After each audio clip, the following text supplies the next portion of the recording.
My friends, 7 years ago, me and Antman built a full Raccoon City map based on the Resident Evil 2 and Resident Evil 3 games, the original ones, not the remakes. And it was fucking amazing. And I never thought I would say this, but we are back, boys. We are back in Raccoon City. I'm standing on the roof of the RPD right now. And before I show you guys the tour of the map, let me actually tell you guys what happened. So, like I said before, 7 years ago, me and Antman worked together to make a Raccoon City map on Minecraft that was based on the original games for the PS1, RE2 and RE3. And that was actually how mine and Antman friendship began. Yeah, I actually knew Antman thanks to the Raccoon City map. Basically, I remember that I was working on the map, and one day my computer just stopped working, and I basically lost a lot of progress on the map because my old save file was quite old, so I lost a bunch of things I had built on the Raccoon City map. But then my angel in shining armor came and saved me. His name was Antman.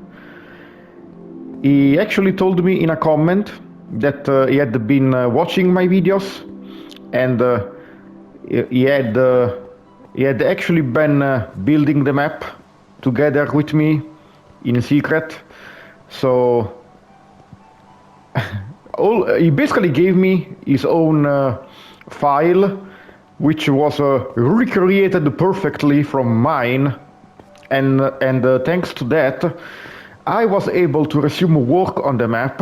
And yeah, basically, if Antman had not hadn't shown up, I would have probably stopped working on the map and just rage quit, because because I lost my old save file.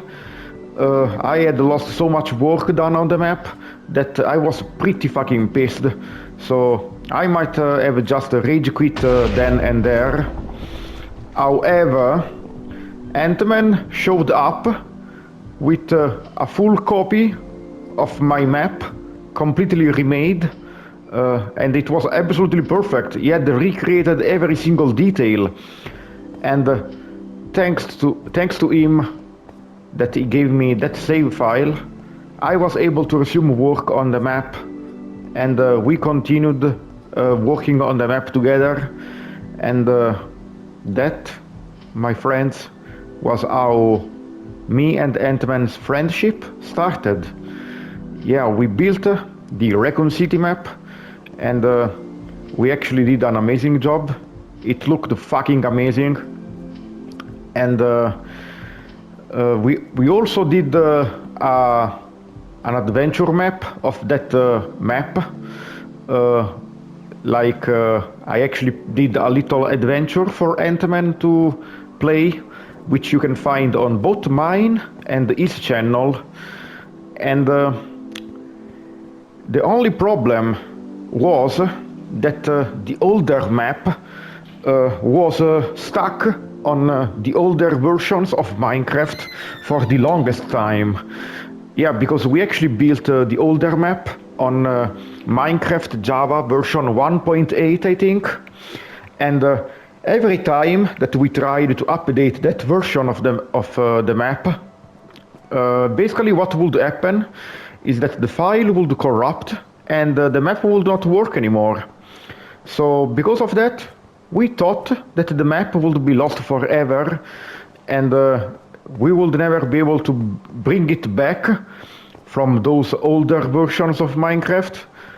But as you can see, we did bring it back. So how did we do it? Well, my friends, Antman did something absolutely amazing, which I actually did not even knew that it was possible. Basically, Antman used a program called Chunker, and thanks to this program, he was able to basically transfer the files of the map from Minecraft Java 1.8 to Minecraft Bedrock latest version. I don't remember the number, but it's the latest version with the new mace weapon that was recently added. And yeah, so I'm actually playing this on my PS5 now. Yeah, because the Bedrock version of Minecraft is compatible with the PS5, which is absolutely awesome. So this is absolutely amazing. And the only thing is, since we built the older version of the map on Minecraft Java, that version of the map was very outdated, and because our computers back then were very low powered, well, they were very shitty basically. We used to play with very low render distance, so because of that, the older version of the map was actually very empty basically. You see all these background buildings that I'm showing you guys from the roof here? Yeah, I basically, there were only like half of them. Yeah, you could basically see the edge of the map from a few places. The town was much more empty. Because we played with shitty render distance, we thought it would not matter to put backgrounds to shit, since no one could see the edge of the map anyway. But when we brought the map back to Bedrock, we actually played with good render distance. I know it's crazy. And we noticed that the map was very empty, and you could see the edge of the map from basically everywhere. Because of this, I took it upon myself to do a remastered version of the map. So we will call this the Raccoon City Revival Project Remastered Bedrock version. So I added a buttload of background buildings, so you cannot actually see the edge of the map anymore. And I also did a lot of changes that I will explain later. But basically I improved the map quite a lot. So yeah, and maybe in the future we will do another adventure version of this remastered map. And I will play it this time because the last one was played by Antman, so I think it's actually right that I will be the one to play it now. So yeah, fun fact, I was actually going to play an adventure version of the old map myself that Antman had made for me, but before I could record the video, my fucking computer died again. And I basically lost that file, the older adventure map for me. So that's why you can only see Antman's version of the adventure on my channel and his channel. So let's show you guys around the new and improved Raccoon City map in creative mode. And maybe in the future, when Antman creates an adventure map for me, I will play it on the channel too, using this remastered version. Let's do this, my friends. Welcome back to Raccoon City.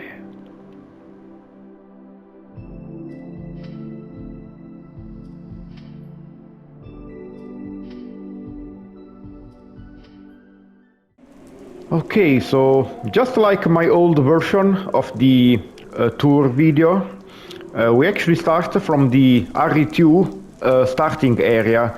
Basically the area where the truck crashed near the RPD. So the scenario A route, how we call it. And as you can see, I did change this area quite a bit. I actually made this building, the Arukas Taylor, a bit taller and made it a bit more faithful to the original game. I did add this sign because, yeah, these fucking roads are fucking narrow as fuck.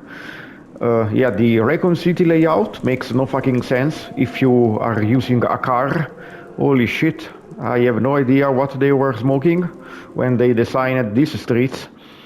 And yeah, another change you can see that I did actually add a road, like you can actually see the lines on the road here. Yeah, in the older version of the map, I did not even bother creating roads because I thought that the layout of the map made no sense. So what's the point? And yeah, this time I tried to make some roads, so it would actually make sense to use cars, even though it still makes no sense because this city has really narrow streets, but whatever. And another thing that I added is, well, I did put some barriers so you cannot go through there, but if you go up here, you can see that I made the backgrounds over here much more detailed. I added more background buildings. So yeah, it's basically impossible now to see the edge of the map from here. So let's move on, otherwise this will take forever. And let's go to the gun shop. This area is still mostly unchanged, but I did change the inside a little bit. And I used these empty bookshelves because they make more sense. Yeah, in the older version, I had used bookshelves, but this is not a library, this is a gun shop. So the newly added empty bookshelves that were added in the newer versions of Minecraft do make more sense here. So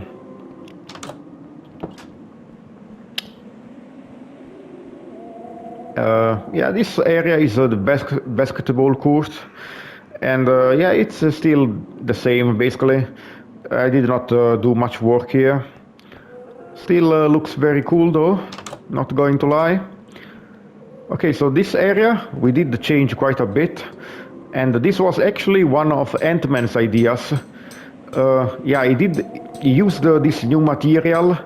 It's called like a copper grate or something, and this is more faithful to the original game, and it actually sounds like metal when you walk on it, so it's really fucking cool. And you can already see how many backgrounds I added. Yeah, this is much more vast and improved compared to the original version. You cannot see the edge of the map anymore. You can only see buildings in the distance. So this really simulates that you are in a big city, even though it's not big. But you know what I mean. We also changed the roof of the RPD a bit. I made it a bit more faithful to the original game. The only reason why we did not change it in the original map is because the older versions of Minecraft had a really low height limit, so we could not build anymore, so I had to stop building the roof. But now that the height limit has basically been doubled, I was able to finish constructing the roof, basically. So let's continue here. Jump this dumpster, and let's continue through the Scenario A route. Yeah, this area is very improved. In the original version of the map, if you jumped over here, you could basically see the edge of the map, but now you only see buildings in the distance.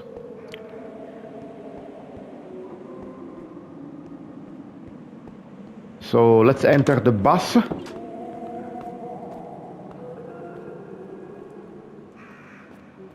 Still basically the same.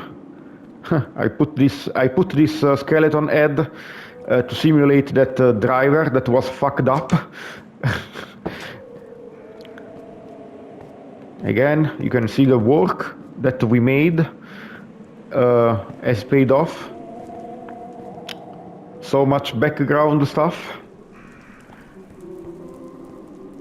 And if you actually jump over here, you can actually go to a little secret area that was in the older version of the map too. Basically, you can go to this little house area. There's really nothing much here, but it was a nice little secret area that we added. Yeah, this was in the older version of the map too, and yeah, you can basically access this secret area, and you can go over here to exit and return to the intended path. But like that other area, I did place barriers here, so you are not able to go inside the background areas. Just because it would kinda suck if you would be able to go and see the map end. It would break the illusion, you know.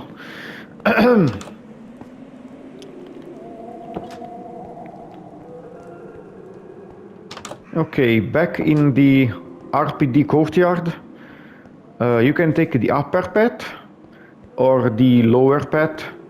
This is the path that bread appears if you unlock the special costumes, and you did not pick any ammunition cages, basically, during the journey to the police station. So this is the front of the RPD, still mostly the same. Like I said, we only changed the roof here. So let's actually start exploring the RPD areas first. And yeah, basically we will do the RE2 areas first. And once we are finished with RE2, we will go towards the RE3 areas. This is the main lobby of the RPD. And it does look much better now that my frame rate does not suck ass, and yeah, my old PC was shit. The render distance was also terrible. If you watch the older version of the tour video, it's very low quality, but I could not help it, honestly.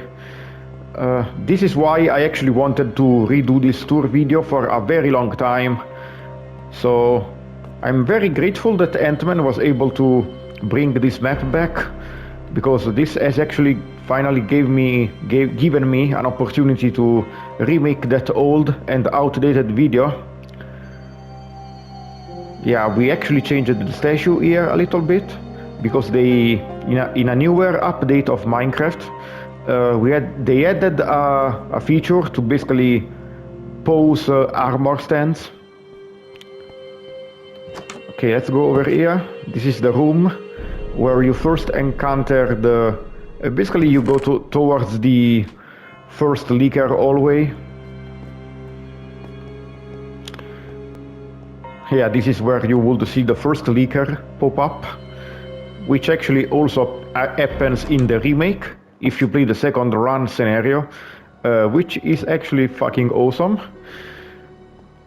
Yeah, this is the first leaker hallway, pretty much unchanged. Yeah, we did not do much in this area. Same for over here. This is a little, I guess, containment area for files and reports, police reports. So the bookshelves fit very well here. It's a green herb. And we continue this road. And here we reach a little press room. I guess this room would be where you would see Chief Irons tell bullshit to the public. And yeah, this is that room in the original game where you light this shit on fire with the lighter, and a red gem pops out of the painting. Remember that shit? Okay, let's continue.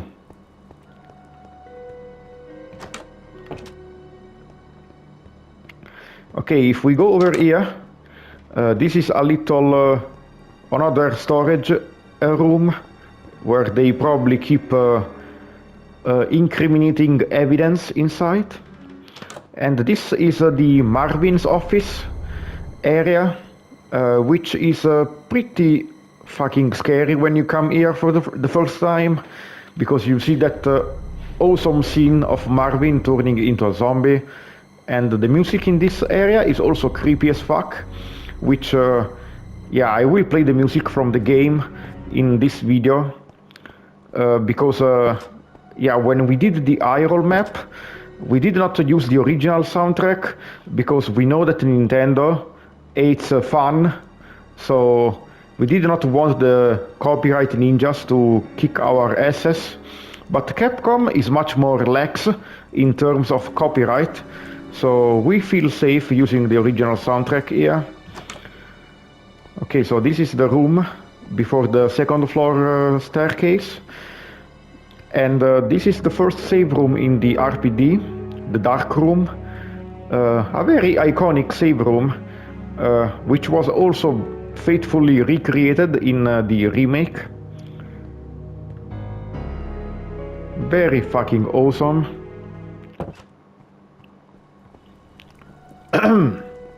Let's go to the second floor.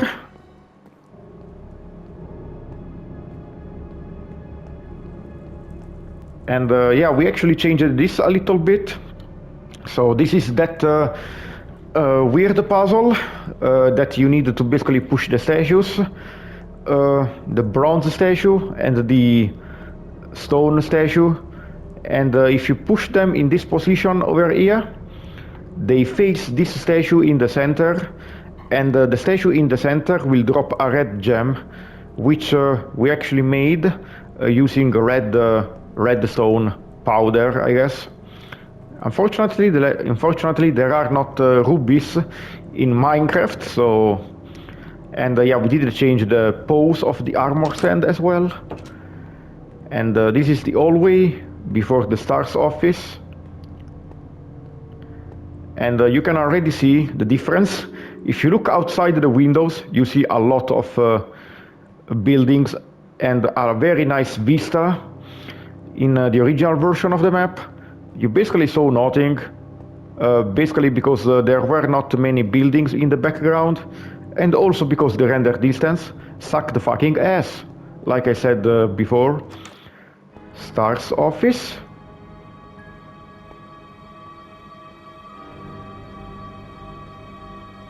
And we put this little chest over here to simulate the secret. If you check Wesker's desk 50 times. And Antman actually did a very cool thing here. Yeah, okay, it's not showing up because I'm hiding my UI. But I think if you press these buttons, it will actually play the yeah, it will play the sounds from RE3 that Carlos is talking during the Star's office visit. So basically that message that says, Carlos here, we need to be rescued, we have survivors, that, yeah, basically that shit. Yeah, this message over here, no, come in, anyone, our platoon is cut off. No survivors found. This is Carlos. Send in support immediately. And this other message over here. Or is it the same one?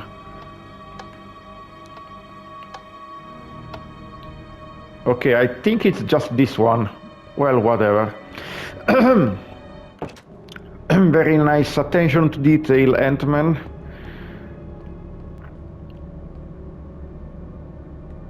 Okay, so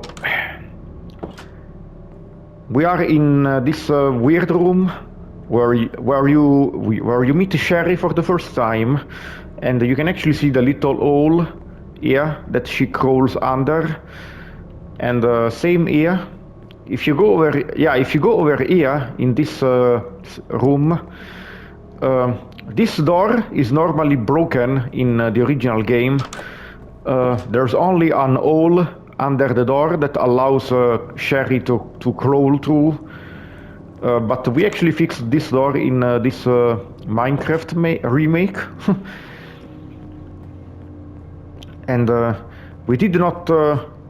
yeah, these windows over here are fake, just because we could not find a way to show them without breaking other rooms of the RPD, so we just said fuck it.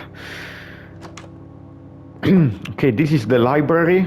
Not much has changed here, although Antman did fix it. He fixed it.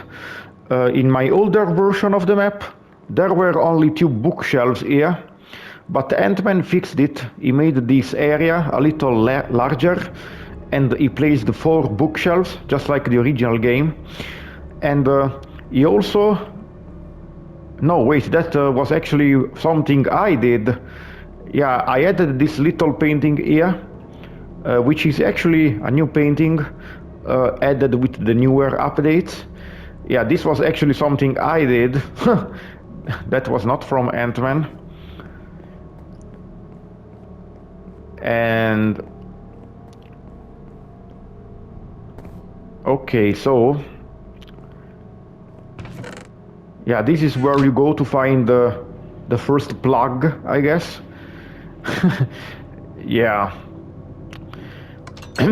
Or the serpent stone, I guess, if you're playing as Claire. And if you go to this door on the upper floor, you will basically reach the clock tower of the RPD.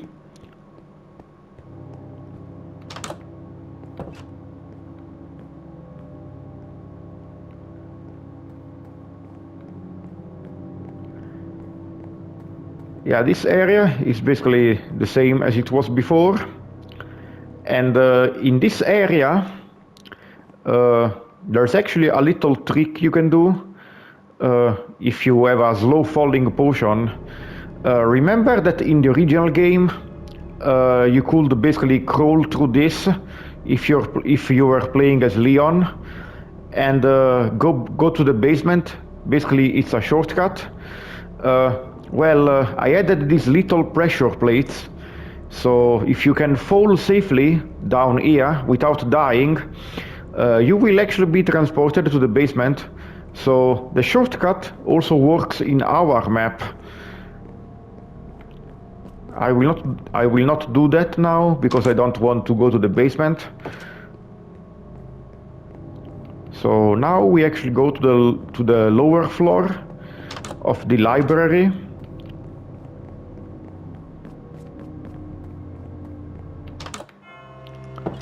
And yeah, this is the main hall. Again, the second floor. You can drop a ladder here to basically unlock a shortcut. It's already in the map, so you don't need to drop it. And one little change I did here, I placed these little steps over here, so you can actually see the background in the windows. Yeah, because in the older version there were no stairs here, so you could not actually see what's behind the windows unless you jumped like a moron, like this.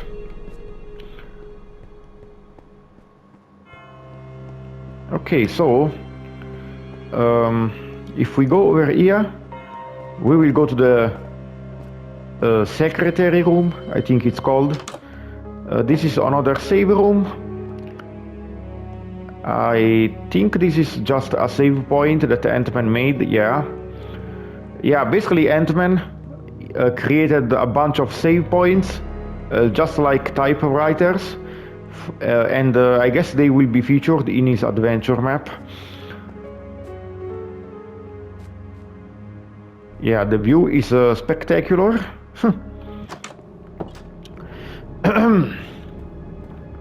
Okay, before we head over this area, let me actually show you guys the outside. So, if you go over here, you can actually exit the RPD again. This is that area with the crash, the chopper.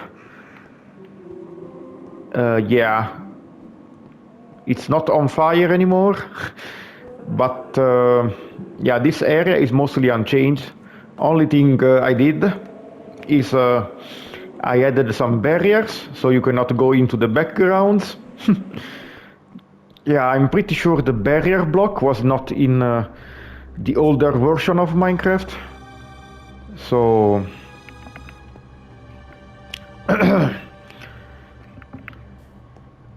okay, so you can actually take a little shortcut here that I will show you guys later. But if we go over here, we will reach the the area that you enter when you use a what the fuck, I cannot talk. When you first play the B scenario, you will enter the RPD from this side. Basically, this is the back side of the RPD, and here we actually added something custom. Basically, once you can open this door, you can unlock a shortcut to the parking lot, the basement of the police station. So that's kinda cool.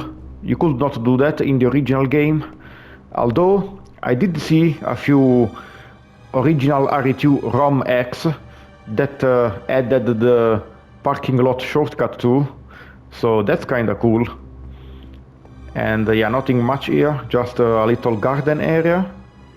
Let's continue, and let me show you guys that if you go over here, you can go through the scenario B route of the original game.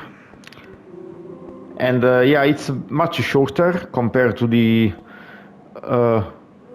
scenario A route, just like in the original game.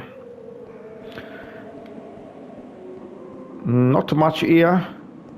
You go over here and you go back to the burned truck.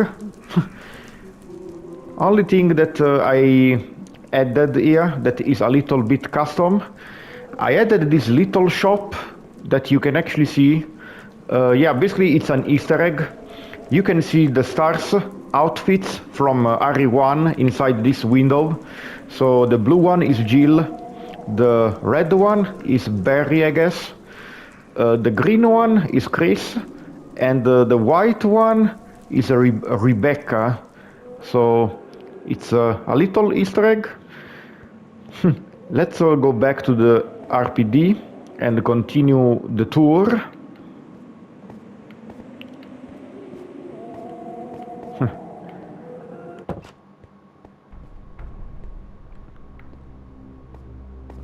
Yeah, I will show that area later.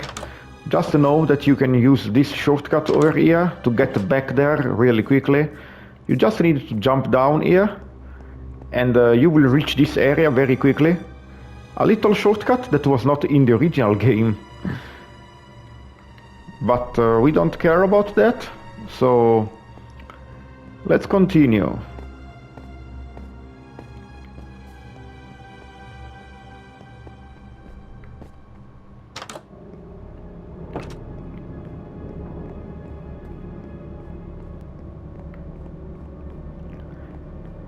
Okay, now when you exit over here, there's a shortcut back to the first floor of the RPD, and now that we fixed the render distance, and added a buttload of background buildings. This area looks absolutely amazing. Yeah, see how much shit you can see? Wow! Yeah, this looks incredible, boys. Absolutely amazing. And yeah, let me close the door. Okay, you can go over here to reach the basement. This little office area. And yeah, this little office area is actually where you would find the map in the original game. So I did place this little map here. Yeah, this is supposed to be that safe. Ha, that's cool. Antman actually changed it into a shulker box.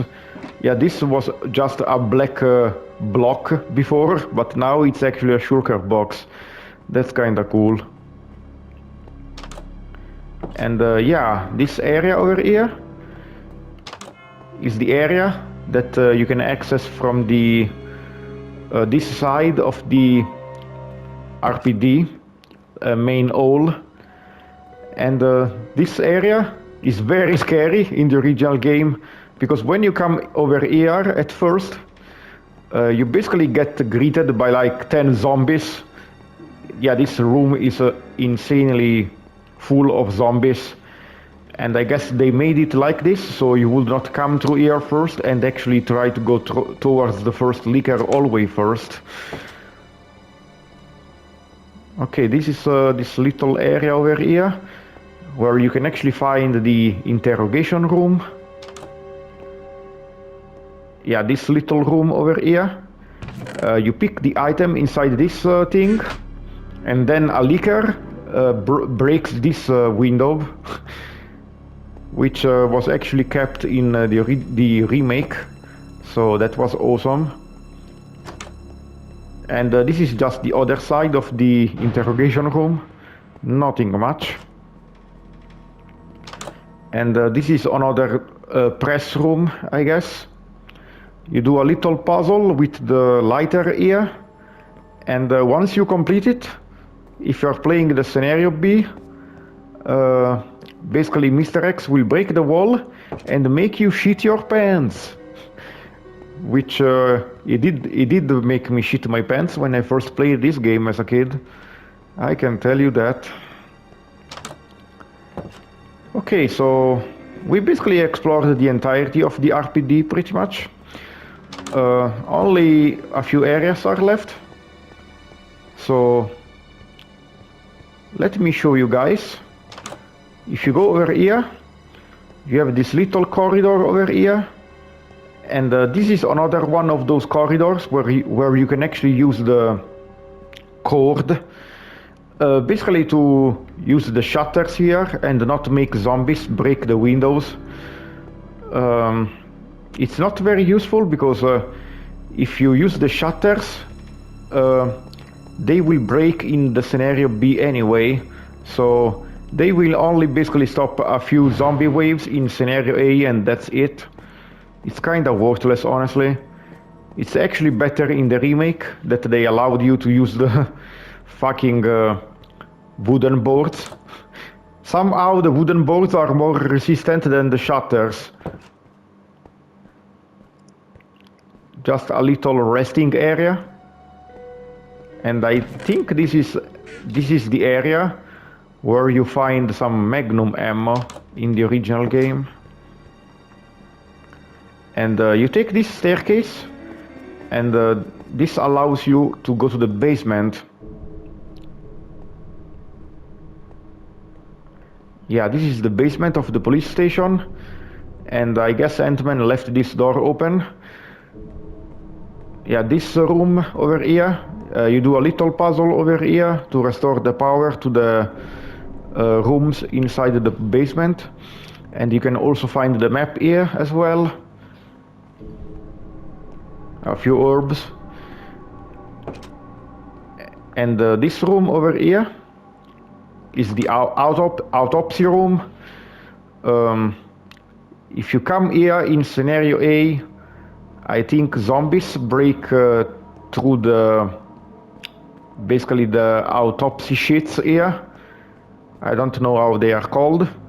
But if you are playing scenario B, there's a leaker on the ceiling instead. Very scary stuff. And if you come over here, it's this area again, the one that I showed the shortcut before. Yeah, you come to this area if you're playing as a Claire. If you're playing as Leon, this area is completely pointless. There's not even a reason to come down here. So do not even bother. Another little save room. Nothing much. It's just a little storage area. And you can come over here to access this area. This is a little playing area that you play as either Ada or Sherry. Yeah, I think it's supposed to be a sewage disposal facility that for some reason is very close to the RPD. So I don't know why. There's a little puzzle that you can do here. Oh yeah, there's a map here. And there's a little block pushing puzzle here. You basically push some blocks over here. Then you raise the water level and you can use the blocks here to cross and get this item over here.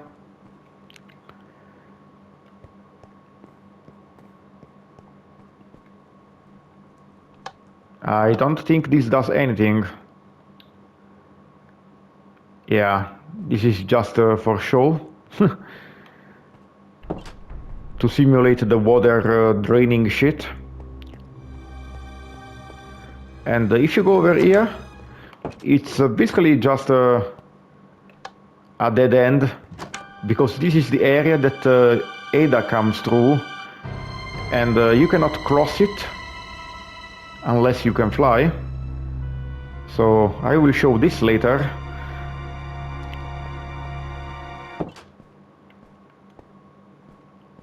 Okay.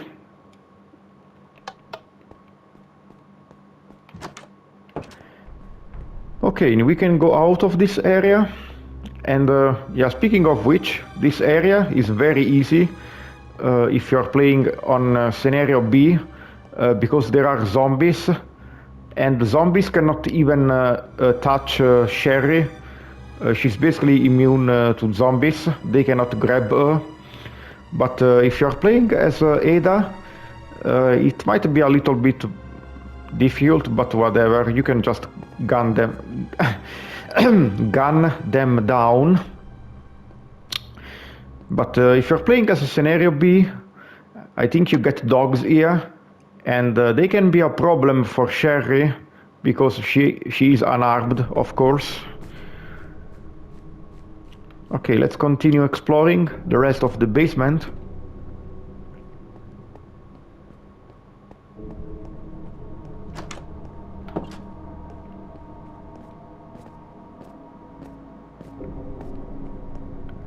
Okay, this is the parking lot. Yeah, this is that area where you first encounter Ada, and you help her push this truck. And yeah, this is not accessible in the original game, but we did make it accessible in this Minecraft version. So you can come here and basically unlock a shortcut back to the outside of the RPD. Very clever.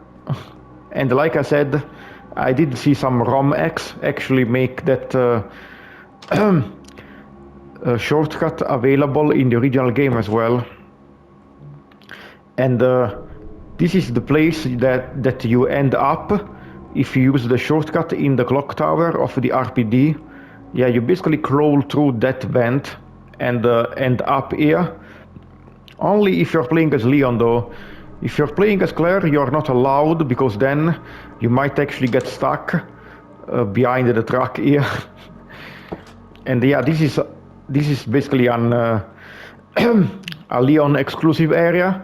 If you're playing as Claire, it's completely pointless to come here, unless you're playing as a scenario B Claire, in which case you do need to come here.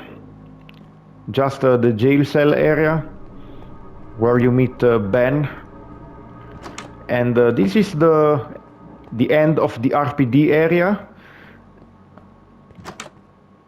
There are little doggies inside here, and they get out if you get this red herb, a little trap.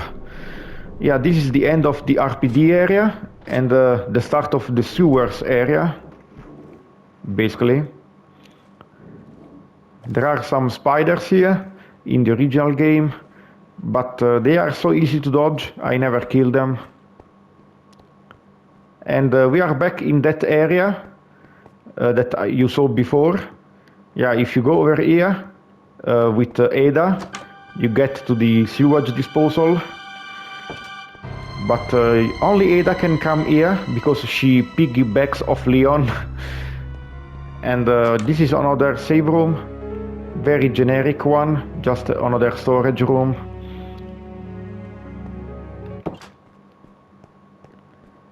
And this is the area where you enter the sewers. Basically you need to use the plugs with Leon, and after you do that, Birkin or the G adult shows up and you do a little boss fight. Yeah, remember when the G adult was a boss fight instead of just a regular enemy like in the remake? Yeah, this is the entrance of the sewers.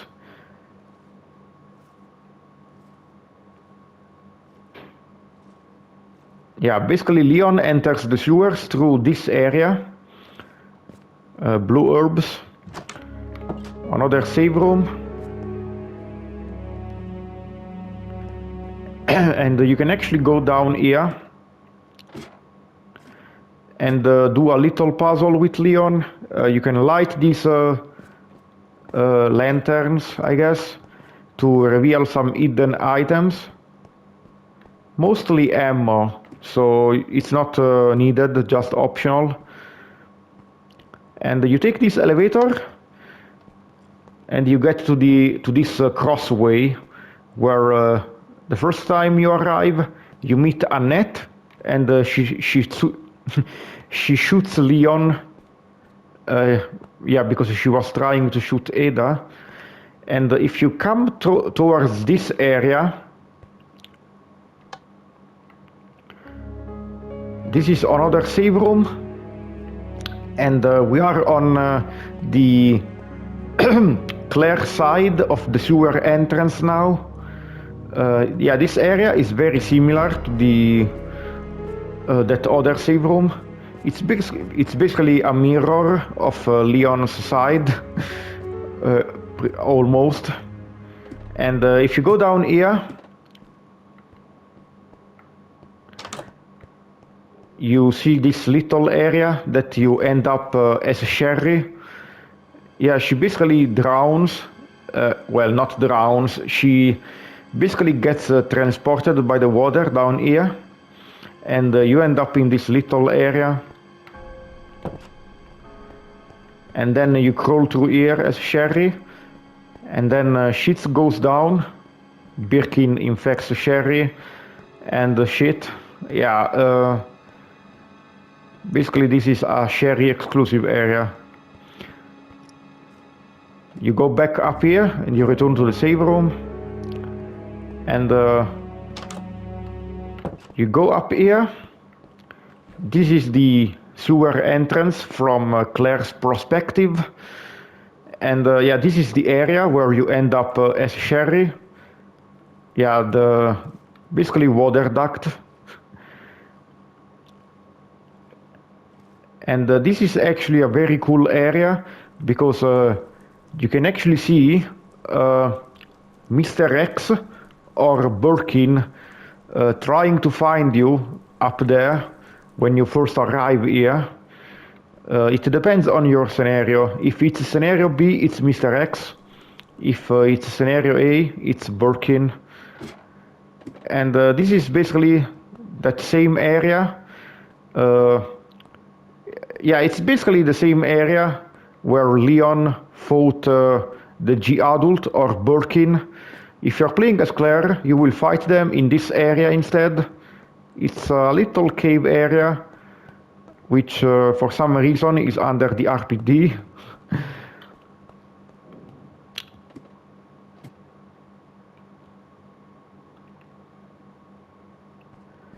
Okay, this is Chief Iron's fun dungeon. Let's call it that. Very gruesome death scene here, where Chief Irons basically gets dissected by Birkin or the G-Adult. And yeah, this area leads back to the RPD. So this was the Claire sewer route that you can access from the chief office. And the secret passage is locked, so I will need to do this, unfortunately. Okay.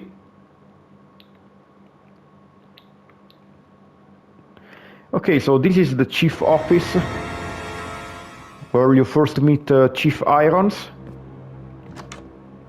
It's back here in this area, remember, near the secretary room. And I did not show this, but this is a little art gallery area.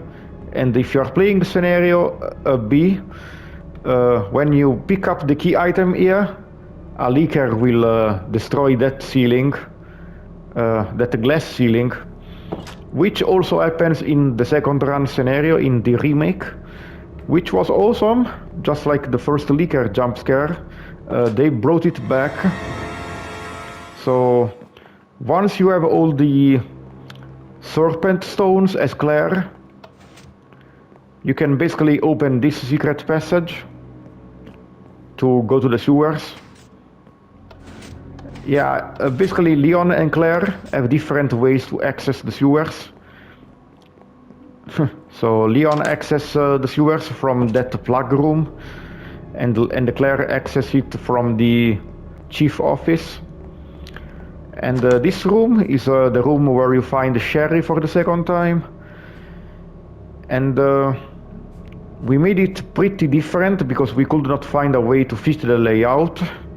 But it's still the same idea. You turn on the lights and you see Sherry, basically.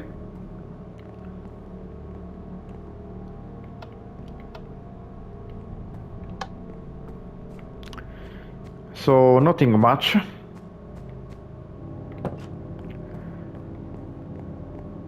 And by the way, there is a tiger statue here, but we genuinely had no fucking clue how to make it in the Minecraft version, so we just did not do it. And that's pretty much it for the RPD. So I guess we can return to the sewers now and continue exploring the the sewers, I guess.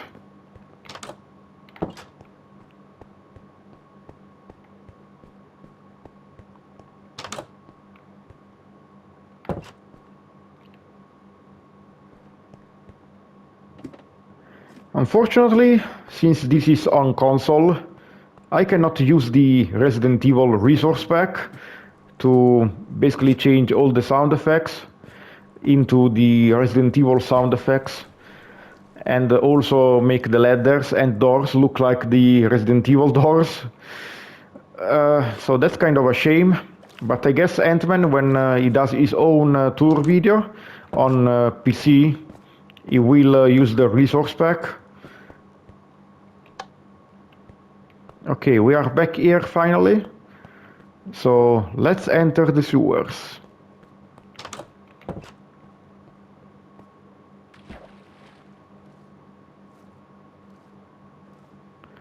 Yeah, this is the area where Birkin destroys Ank's team, basically.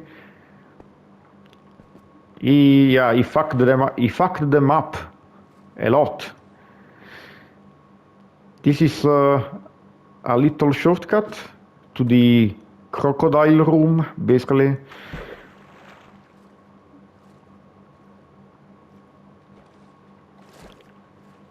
And yeah, nothing much here. Basically the same as the original version, but I did the change. I think I did it, or maybe it was Antman. Yeah, we did change this door to the copper door because it looks more sewery, I guess. How the fuck should I say it? And here is the most annoying room in the game. That room where if you forget to bring the valve handle with you, you are basically fucked.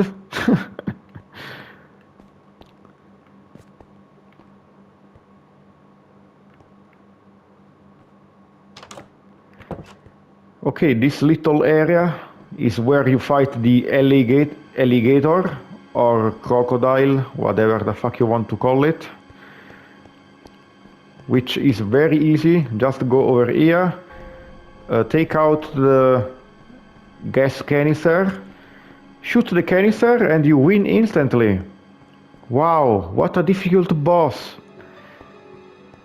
Yeah, honestly, I have seen people complain that the remake made the alligator fight a quick time event, but guys, that fight was so fucking easy in the original game that it was a quick time event anyway, basically.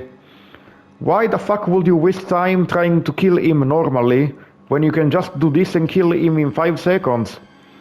Especially because the alligator has got so much health that if you don't use the canister, it will basically drain all over your ammo. So yeah, who the fuck cares, boys? Honestly, the remake kinda made it better by making it a quick time event. At least players will not waste all their ammo on the alligator.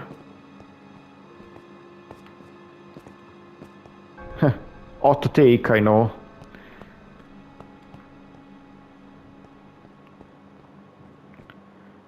Okay, this is just a little research area, and you find a researcher here with the wolf medal, I think, or the eagle medal, I don't remember.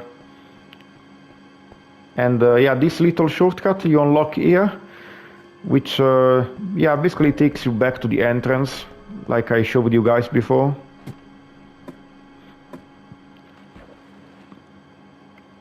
Let's do this, because this will take forever otherwise. Okay, and when you have both the eagle and the wolf medals, you come over here, you place them here, and you open the way to the laboratory, which is a callback to the original RE1. But yeah, I do kinda prefer how the sewers are in the remake, because they are very linear in the original game, honestly. Still great, but too linear. Okay, the Skytram area to reach the turntable. This area is still unchanged, but just like that area in the Raccoon City Route A, Scenario A route, we did make this area look better with these copper grates. So that was another improvement we made. So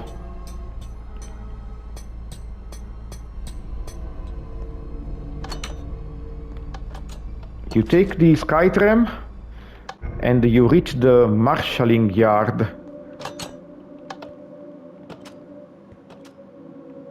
which is actually a very cool area because, well, basically because the music here is fucking awesome.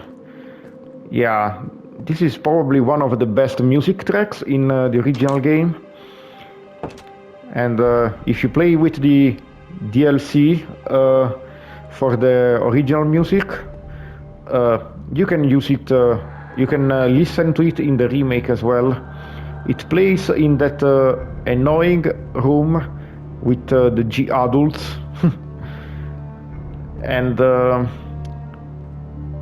oh yes, this area is where you find the upgrade for the shotgun with Leon or the spark shot with Claire. And let me tell you, the upgraded shotgun is much better than the spark shot in the original game. Yeah, that weapon sounds fucking awesome in the original game.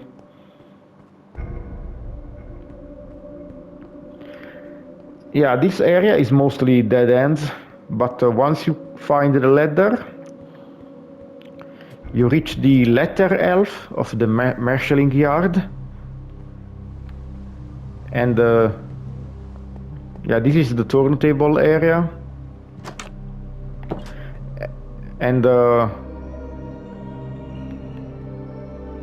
one little change we did here is that we added the Resident Evil 0 door.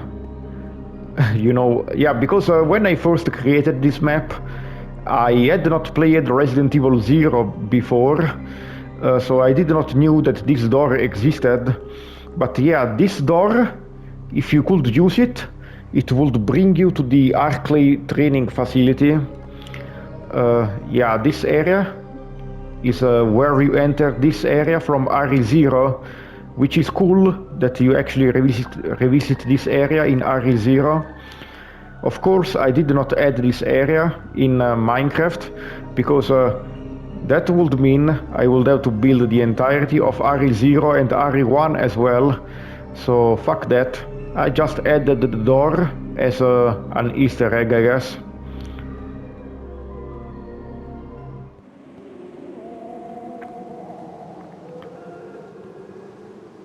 And one little change I did is that I placed the turntable in the city. I think in the original game it was supposed to be in the Arclay Mountains, but yeah, fuck that. I did not want to have to build the Arclay Mountains and the RE1 areas. This project took me long enough, 7 years ago, so fuck that. I'm sorry. Still looks great anyway. Yeah, it looks fucking awesome, especially now that we added all these background buildings. Let's go to the laboratory.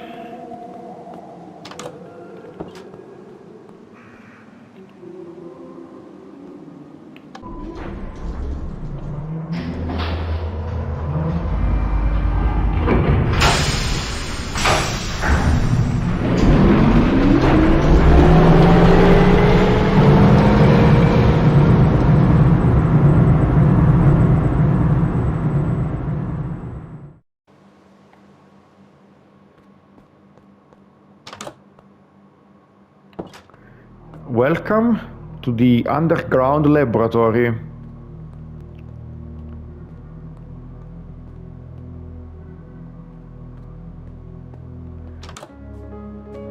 This is the save room, the security room, where you bring Ada or Sherry and place them on the bed. This is one of the coolest save rooms in the game, in my opinion.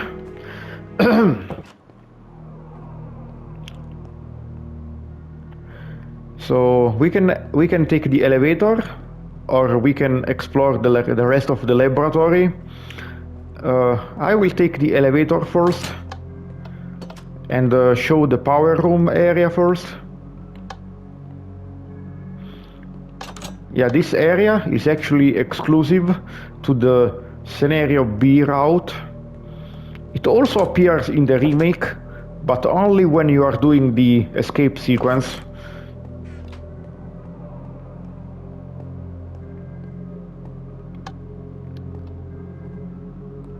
Okay, yeah, this area, there's not much here, but you can do a little block pushing puzzle to basically reach this area over here. And this is the area where you see either Ada die in the scenario B route, or you can see Sherry escape from Mr. X. Either way, Mr. X falls into the lava, and then it becomes Super X, or whatever the fuck is it called.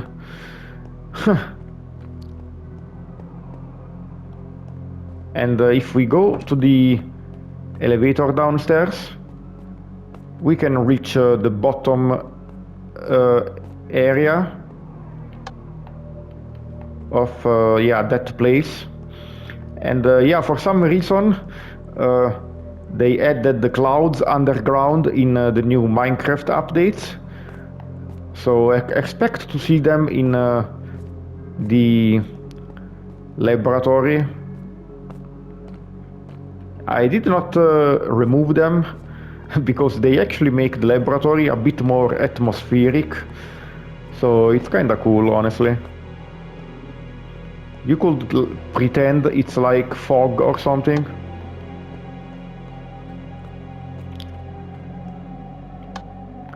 Okay, we explored the power room area pretty much.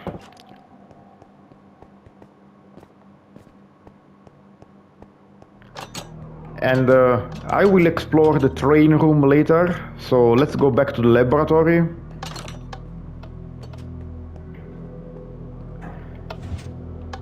Yeah, for some reason the doors were not working anymore when we transferred the map to Bedrock.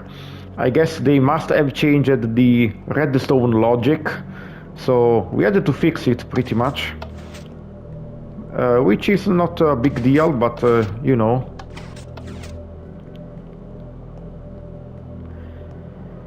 Okay, let's go to the blue area first. Just like in the original game, this is the main shaft of the laboratory, and usually you need to go to the blue area first to restore the power to the laboratory, basically. This is a little autopsy room in the laboratory, and if you press this switch, it actually turns on the lights, which was how it worked in the original game as well. And this is the Sub-Zero room, the ice room, I guess. I don't know how to call it. Basically, they store machinery here in the cold, and you create the fuse here, so you can restore the power to the laboratory. And I just noticed that the snow here is gone for some reason. Well, whatever. It made no sense to be snow there anyway. Staff only. 2 fingerprints required. Yeah, you need to solve a puzzle with both Leon and Claire in scenario A and scenario B here. And once you do that, you can open this room, which is actually kind of pointless. In the original version of the game, you only find here a submachine gun. So it's kind of pointless because the submachine gun is terrible in the original RE2. But you do hear some very cool music here. So I hope Underground adds it when he edits this video. Yeah, because I'm making him do it, because my internet connection is so slow that if I did it myself it will take forever.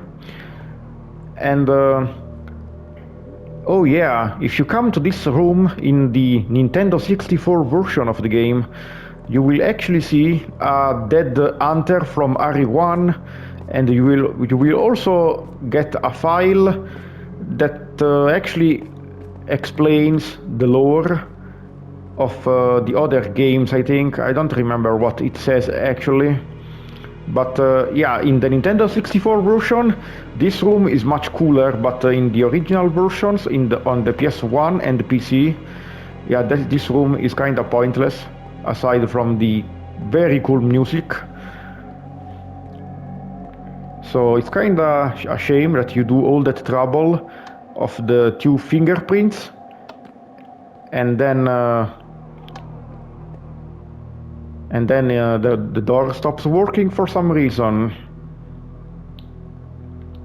What the fuck?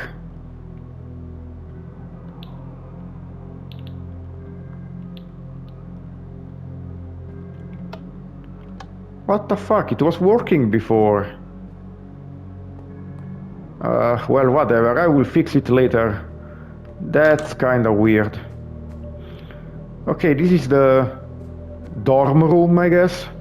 And it's full of overgrown vegetation, which you can burn with the lighter or the flame rounds if you're playing as Claire. But honestly, just use the lighter. Why would you waste ammo on this shit? And here you will find an overgrown room with 2 evolved leakers, so it's kinda nasty. Okay, I actually fixed the door. Yeah, apparently I had placed a block that was interrupting the redstone track, and somehow I did not notice it. It's kinda weird because I remember it was working yesterday, so either Antman played a trick on me, or I really did add a useless block blocking the redstone track for no reason. Anyway, this is that overgrown room full of plants.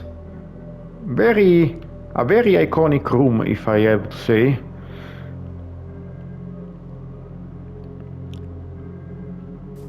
Yeah, and that plant kinda looks like a part of the female anatomy. Yeah, I'm not going to say anymore. Anyway, that little hallway where leakers keep bursting through the ceiling. And if you go over here, you can actually access the train area, but we will do that later.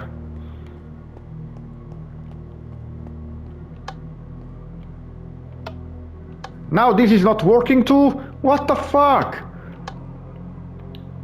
Oh my fucking god!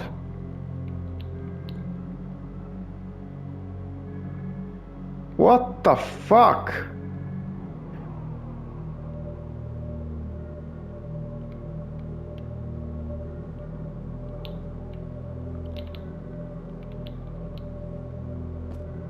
Okay, fuck this, I'm fixing this.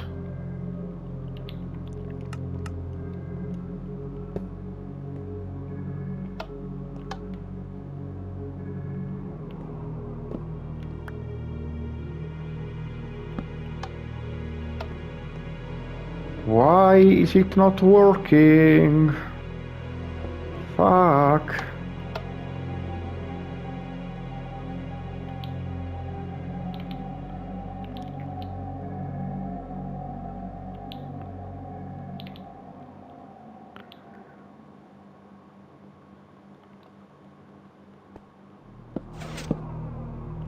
Oh, now it's work.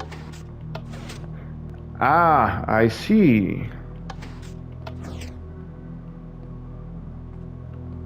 Yeah, it must be because I kept this lever switched on the other side. I don't know. Anyway, let me fix it again.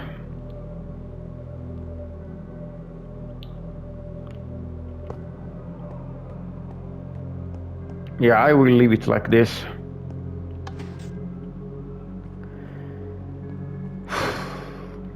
Fuck this. Okay, technical difficulties aside, we are in the monitor room in the original game. This is another very iconic room in the original game. And yeah, this is another room that appears in the remake when you're doing the escape sequence.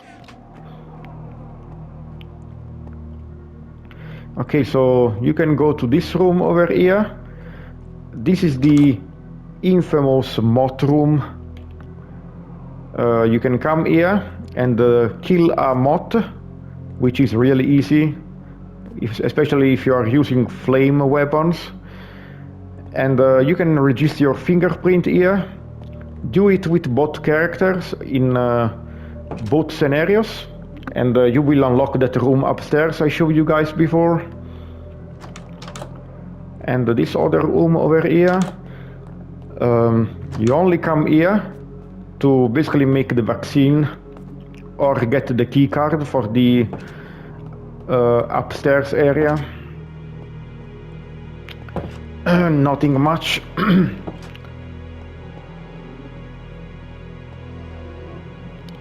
Now, please work. Thanks.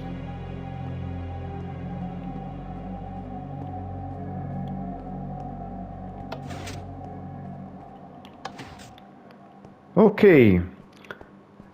Let's go to the train area now. Okay, so this area you can access with the ammo disc in scenario A, and this is where you fight the final boss of scenario A, basically Birkin third and fourth form, which is actually not that difficult of a fight, but the fourth form, if you are not paying attention, he can kill you very quickly, so you need to be careful. Okay, elevator for the underground train. And in the original game they actually misspelled elevator. It actually said elevator. Okay. Please all employees reach to the platform. Okay. We are in the escape room with the train. Not much has changed. We just changed the doors from iron to copper. It looks much better. The train. This is where you actually fight the final boss of scenario B, which is G5 or Birkin fifth form, whatever the fuck you want to call it. And I'm pretty sure these do not do anything. Yeah, it's just for show. You can lay Sherry here to rest. That sounded kinda dark. And yeah, this is a little save room with an item box at the back of the train. And Birkin fifth form appears here. And for the other boss of scenario B, oh, by the way, there's another item box here, just in case you needed to get the items needed to open the way to the final boss. Not many people know that, but yeah, it's there. And the items you need are basically these plugs over here. You need the 2 inventory slots free. That's why they added this little item box here, just to make it a bit easier on you. Very clever on the designer's part. Anyway, you come over here and you reach the bottom of that power room lava area, and this is where you fight Mr. X, second form. the Super X form, whatever is it called, Super Tyrant, whatever. You cannot kill him, and he's fast as fuck. He can kill you in 2 seconds. So all you need to do is keep running until Ada drops you the rocket launcher. And for some reason, in the original game, if you're playing Claire B, she also drops the rocket launcher to Claire, even though she does not even know her. I guess she must have saw her with Leon or something. That kinda does not make much sense, so I guess that's why they changed it in the remake.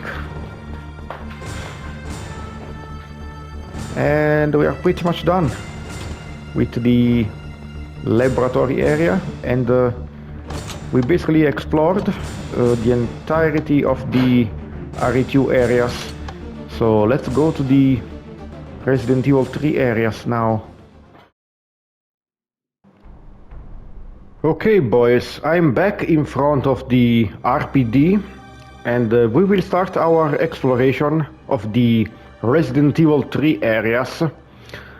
So we start with this little alleyway here. This is where you arrive first at the RPD, and let's go back to the start of the game in RE3. Yeah, this little alleyway here is the alleyway where you actually have to put out the fire with the fire hose, or a fire hydrant, or whatever it's called. And yeah, there's a little storage room here. It's actually supposed to be a save room. And once you put out the fire, you can go over here and reach the sales office, I think it's called, right? Yeah, I think it is.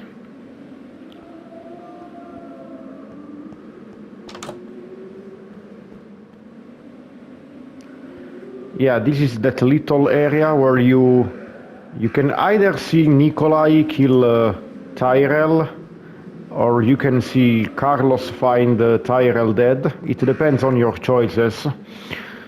And when you come inside this room, a bunch of zombies will break the windows and doors of the sales office, and you must kill them using the pressure pipes here. And once you do that, I think you can find one of the trolley parts here. I think it was the oil or something. So, and if you use this thing here, this computer, yeah, it's supposed to be a computer. You can see that commercial that says Suffersprin, the best medicine ever, or whatever.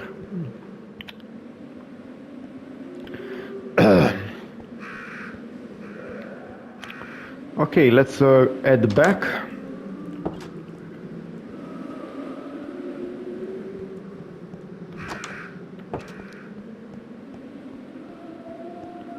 Okay, and if you go towards here, you will go back to the Uptown area where the game starts. Yeah, this area is full of zombies that are basically bashing on a barricade, which I did symbolize with this blue lapis block here. Yeah, they break the blockage, well, basically knock it down, and you will have to deal with them. And once you come through here, this is the area where you find the bar Jack. Yeah, in this area, basically you will find bread for the first time.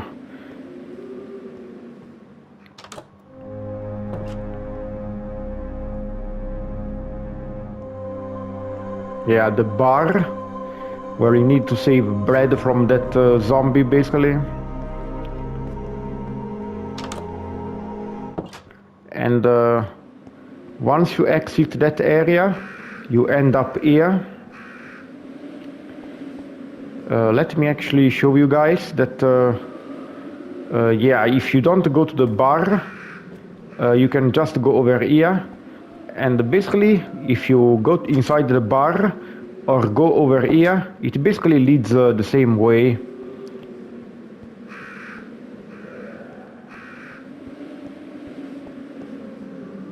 Yeah, it's a very cool area, and you can climb up here, and yeah, you can really see how different this area looks with all the background buildings I made. Yeah, this area has been improved a lot. If you compare with the older videos, yeah, this area was basically empty in the original version. And yeah, you can find the map up here, so that's why you come here.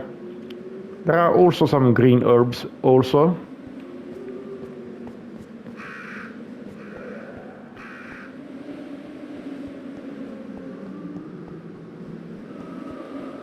And if we go over here, we will go to this little area. I don't know what it's supposed to be called, but it's that area where you first enter and you see bread running from the zombies. And if you come down here into this little basement, you will find a few zombies and also the shotgun. So it's very important to come down here. And if you go over here, it's just another shortcut back to the bar area.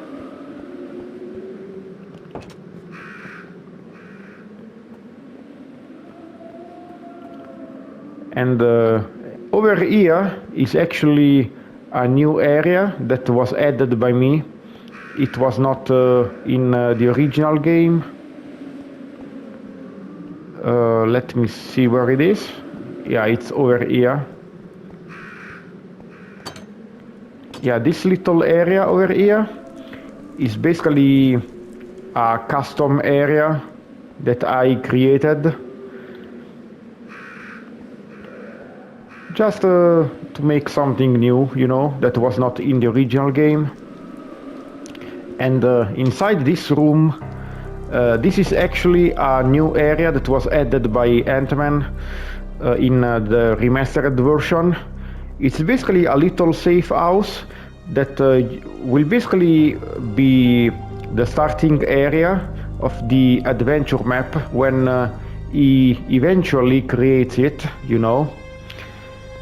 So yeah, when we actually do the adventure map, I will probably start from this house. And if you go upstairs here, you can find the map of the entire Raccoon City Minecraft map. So yeah, it's very big, and once you go down there, you need to follow it with this map over here, because yeah, we could not fit it in just one wall, I guess. It looks very impressive. And yeah, the map makes it even more obvious how much we improved the backgrounds and the render distance, basically. Okay, and that area over there, yeah, it's yeah, if you go over here, this is basically the first area that you enter after you exit Dario's warehouse. And yeah, if you go over here, we basically return to that custom safe area that I made, or we return to this other area. Yeah, there are multiple ways to reach the same area. Just like the original game.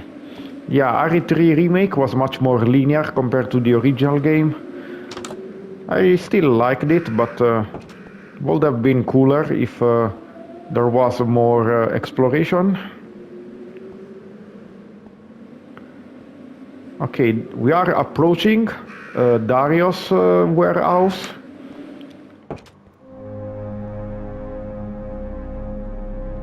Yeah, this is that little area where you find Dario, and he basically says, I will never leave here. Leave me alone.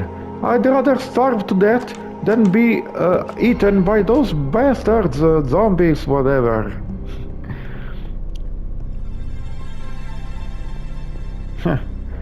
Yeah, this is basically the very start of the game. And this area also appears in the RE3 remake, although in the remake you cannot explore the upper floor, so you do not actually get to see this save room.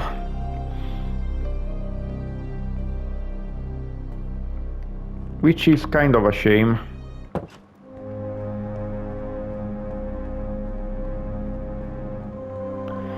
And if we head over here, yeah, this is not in the original game, but I did add a way to return to the Jill's apartment area.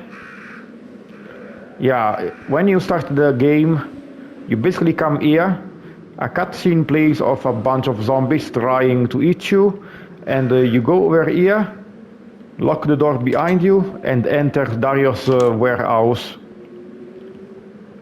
So that's how the game starts in the original game, basically. And this is the very start of the game, where Jill first spawns.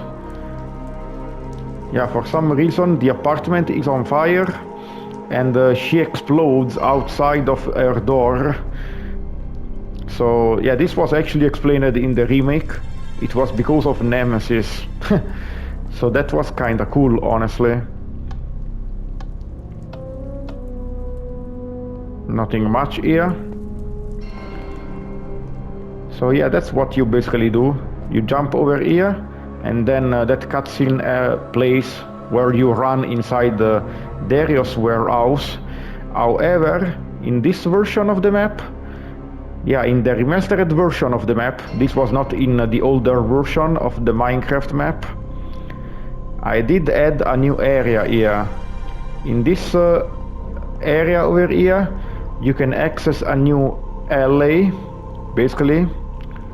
It's a completely new area that I just made for shits and giggles.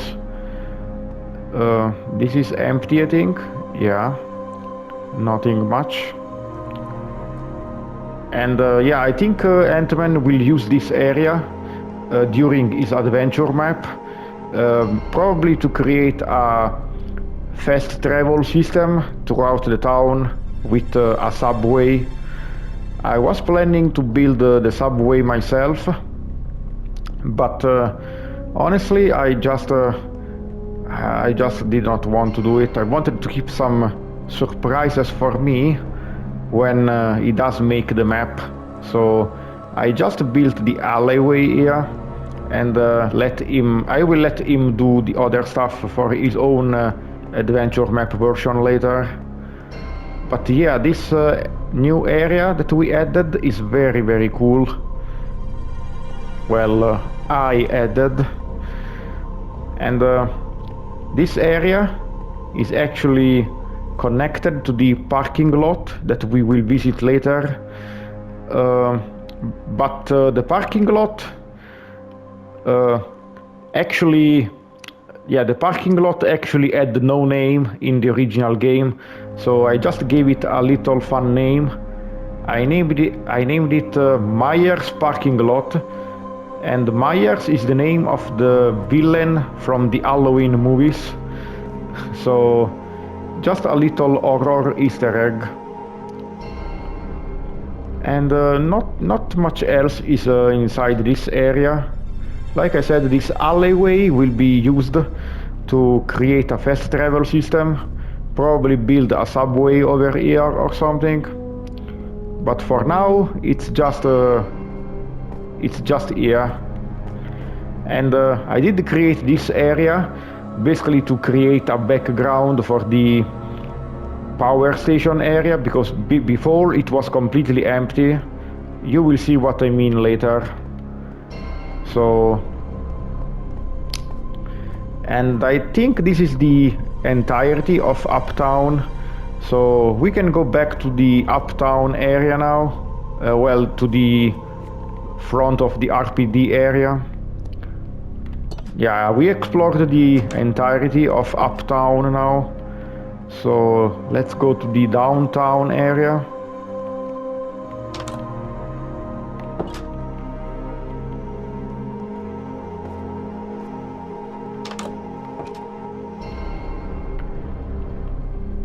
Okay, let's go over here.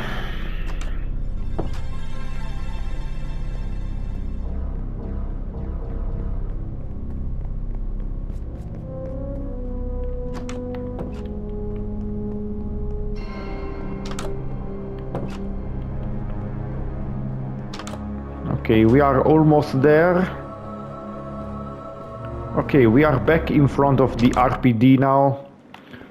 And these areas over here, I think, will also be opened by Antman during his adventure map.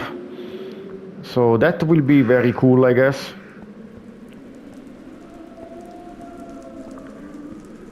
And that's the little safe house he created. And if you come over here, you can access the downtown area of the map. And this is where you first encounter the Drain Demos in the original game, which is very creepy. They are kinda like leakers in the original game, honestly. This is where you find the fire hose. And this is the start of the downtown area. And we are back near the parking lot that we just were before. So yeah, the new alleyway connects to the parking lot, kinda.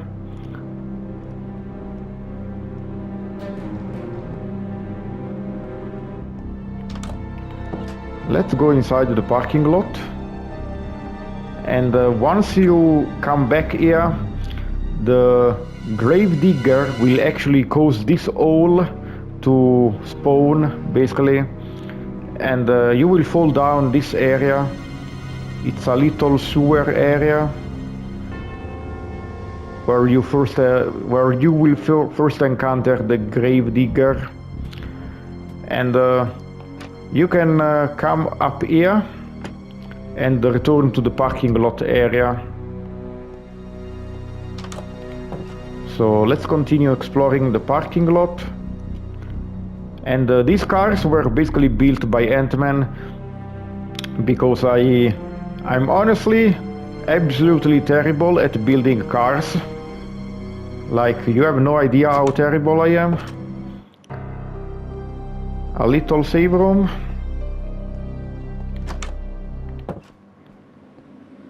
And this is the area where you find Eagle's Pet Shop. And this area is full of dogs in the original game. Or sometimes even drain demos. It depends. It is a bit random. You can find a map here. And this is like a little construction site. This is another area where you first encounter the drain demos. And you can come up here once you have the battery to unlock the way towards the power station.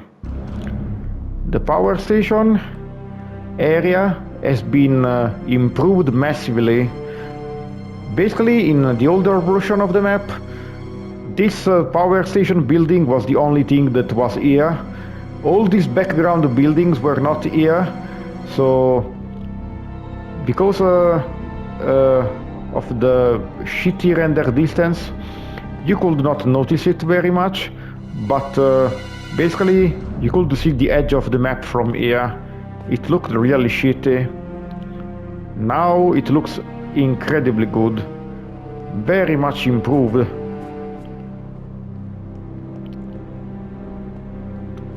And yeah, this is still the new alleyway I made.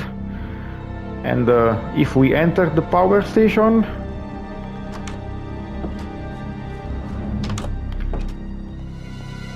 I think you can find either the grenade launcher or the magnum here. It's random, just like everything in original RE3. And you can get the quick time event here, or live choice, whatever the fuck you want to call it. You can either fry the zombies with the electricity, or you can run away from them using this door. So that's pretty much it for the power station. And I think if you use the runaway option, there's an high chance of Nemesis spawning up on that rooftop and sniping you with the rocket launcher. So be careful about that.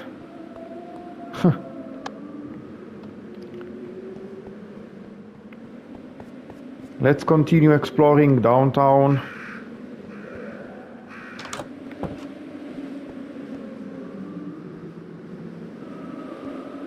Okay, so before we go over there, this area basically leads to the restaurant. There's a little puzzle here. You need 2 key items here to solve this puzzle.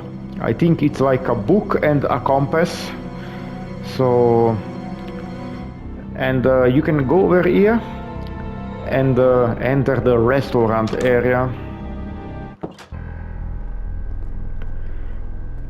A very cool area.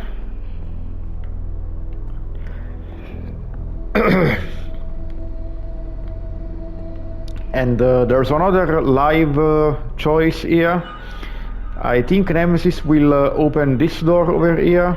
And what you can do is you can hide behind here and throw him a flammable lantern or something to him and make him explode. Or you can choose to hide in the basement here. Either way, if you hide inside this basement, you will need to crawl through this vent to exit, but I did not add it into the map. Yeah, I think this is supposed to be like a little fridge area or something. I don't know why it's flooded. I guess the fridge must not be working very well. And that's it for the restaurant. And if we come over here, we come back to this old alleyway that we saw before. Yeah.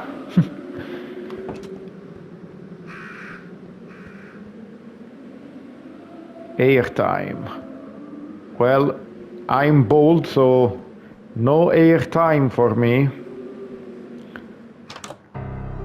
Another save room.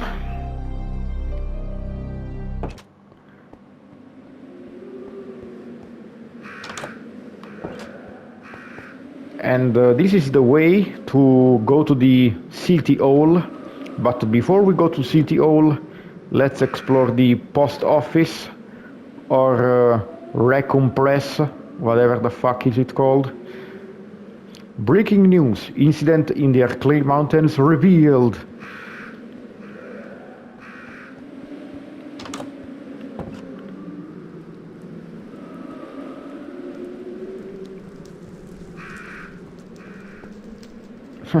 Yeah, if you go upstairs here, there's actually a chance of Nemesis spawning here. And there's another live choice here. I think you can either stay and fight with Carlos, or hide inside this room or something, I don't remember. Or you can jump down the window, and if you jump down, you will end up here. And then Carlos will tell Jill, I know you love my accent, all the foxy ladies love it. Whatever. That was very funny back when I played the game. So let's open City Hall.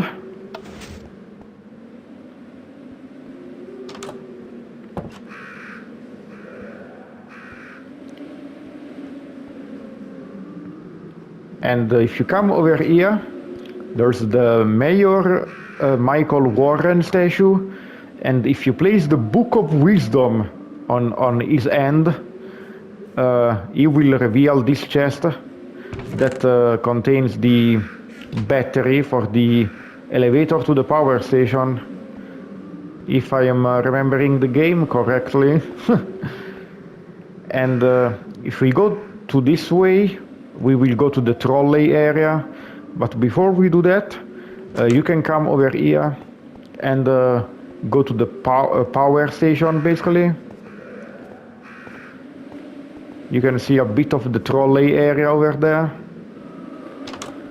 And not much happens here. You can either find Carlos or Nikolai. If you find Nikolai, he will fake his death by creating an explosion, I think. And if you find Carlos, this area will be assaulted by zombies, and you will basically need to escape and blow up the gas station to destroy the zombies. And yeah, you come here to find one of the parts for the trolley. And this car over here in the original game is actually a DeLorean from the Back to the Future movies.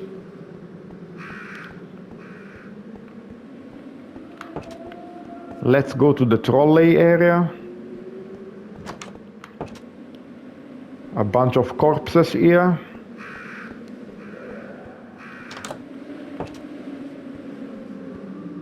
Lonsdale Yard.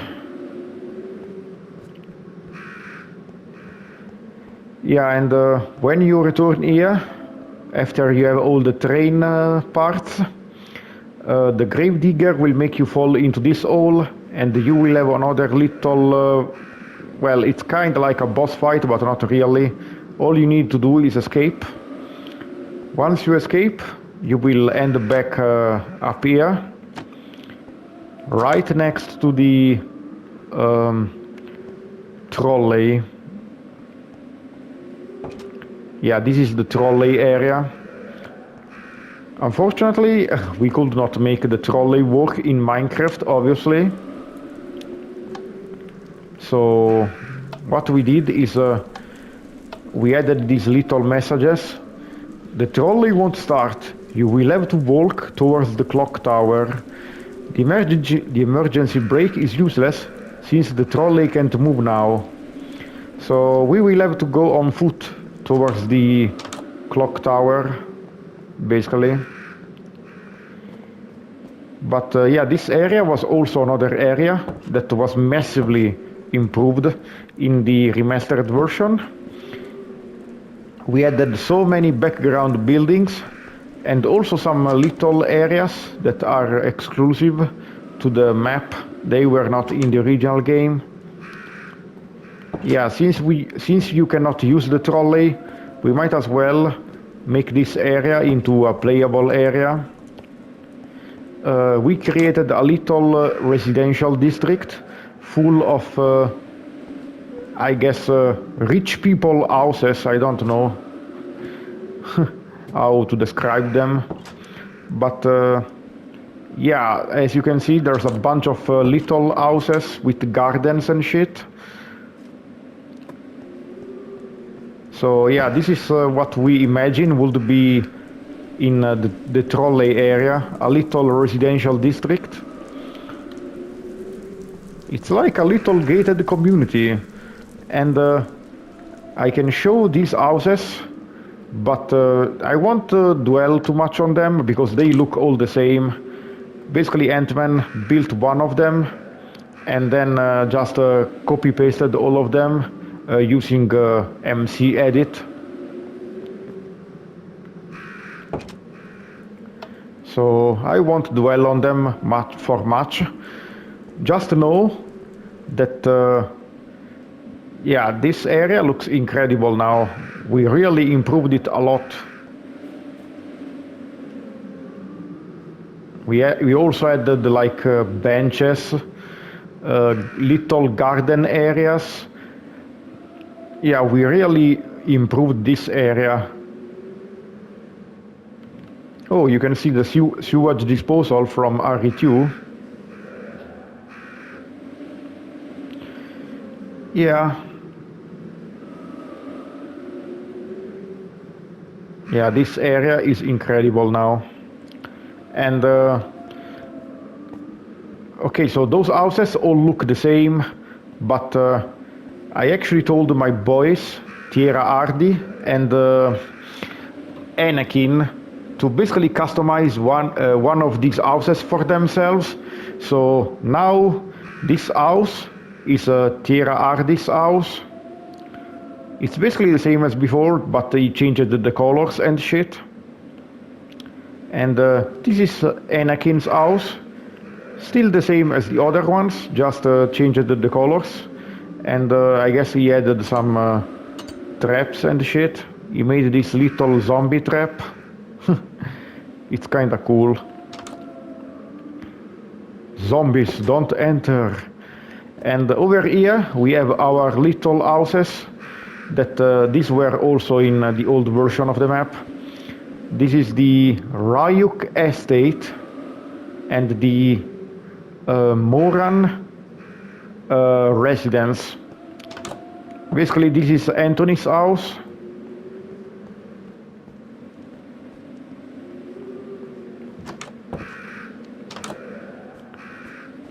Yeah, they look really cool. Yeah, I got to be honest, they look very cool, these houses. Yeah, Antman is absolutely amazing at designing houses. Much better than me, honestly. Upper floor.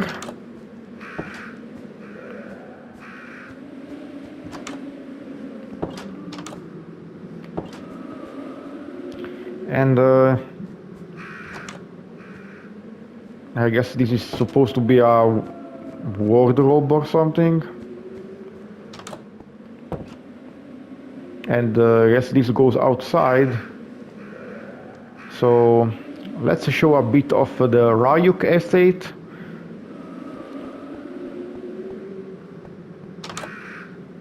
Like I said, I won't dwell on them for very long because they are very big houses, and we have more RE3 areas to show up. So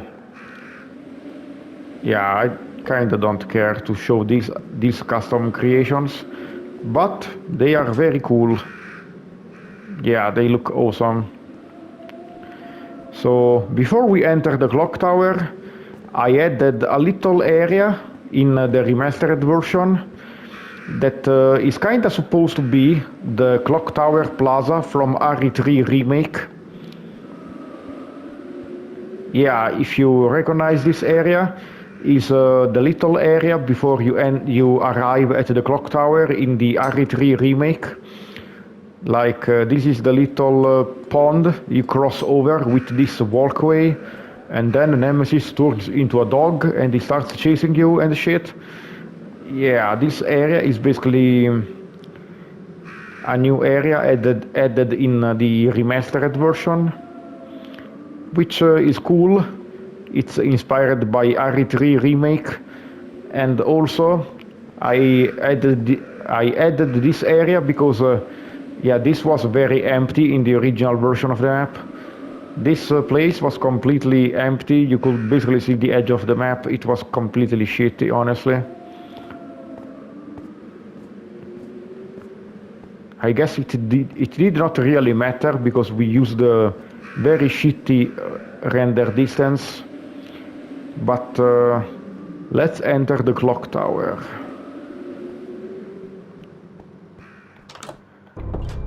So this is a site that you will never see in the RE3 remake. For some fucking reason they removed the clock tower in the RE3 remake, which is honestly my only gripe with that game. Kinda sucks, honestly.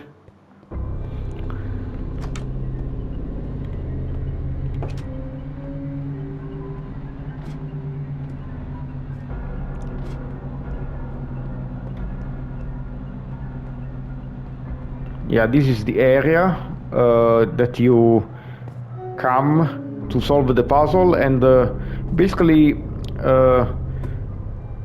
ring the bell of the clock tower.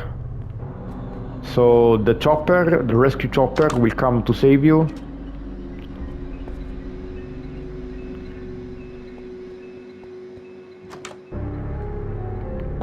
It's a little dining room over here. And if you go over here, there's a little like church area, which is a save room, and also the area where Jill rests when she gets infected. Very cool area.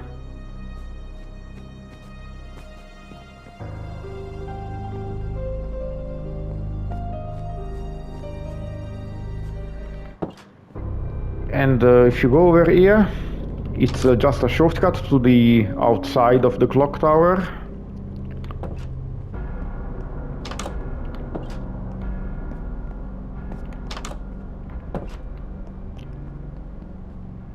And now the map spawned. It did not appear before. What the fuck? Weird. Okay, a little library area. And over here is another save room. Yeah, there are a lot of save rooms in the clock tower, because which save room you appear first depends on what live choice you make. Basically, if you use the trolley brake or jump out of the window, that will change the first save room you encounter. And yeah, this window now shows the clock tower plaza. Before it did not show anything, so another thing that we improved with the new areas and the backgrounds. And this little area, this little bedroom here, if you crush the trolley in the clock tower, this room gets completely fucked up, and it's full of zombies. And this goes back to the outside. So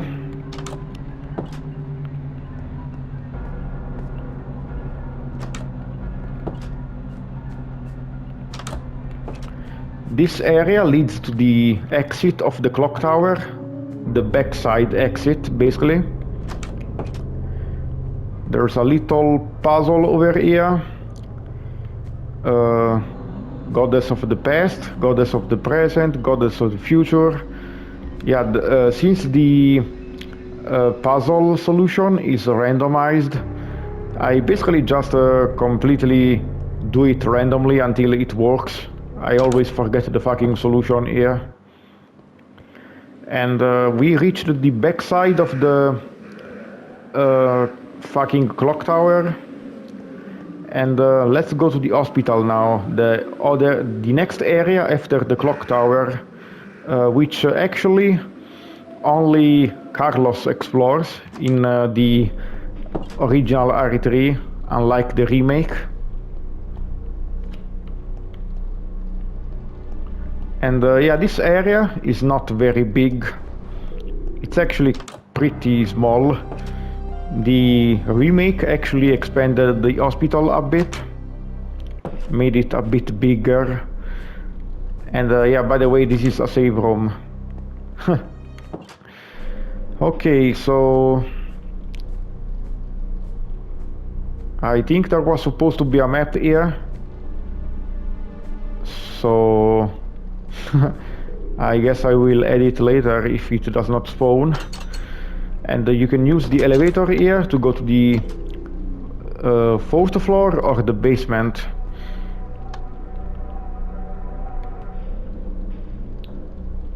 Oh, Antman joined the realm. I guess we will say hi to him later too.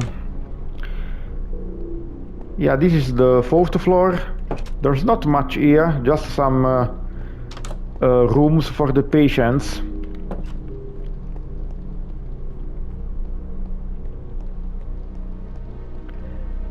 Data room. Yeah, this is that room where you find I think it was a Tyrell Yeah, I was wrong. The guy in the sales office is Murphy, not Tyrell. Yeah, you find Tyrell here, he appears for 2 seconds, throws a grenade at Nikolai and dies. Very eventful. Okay, then let's go to the basement. There's actually a little laboratory in the basement where you actually create the vaccine for the T-virus.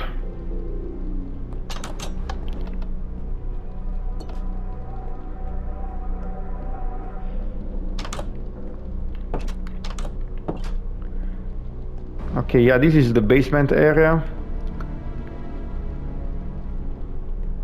And this is the little laboratory where you make the vaccine. Not much. And that's pretty much it for the laboratory. Very small.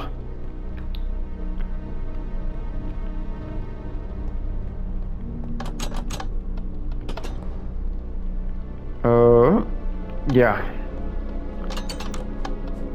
I added the map now. That was supposed to be here.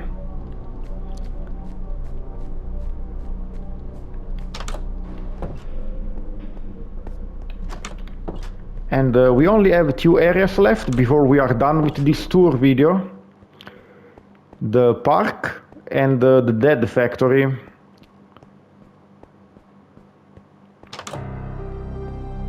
Another little save room.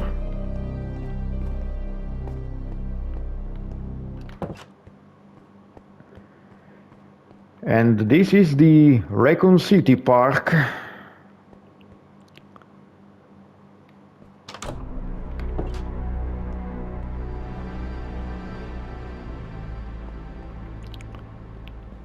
Always thought this area is very cool.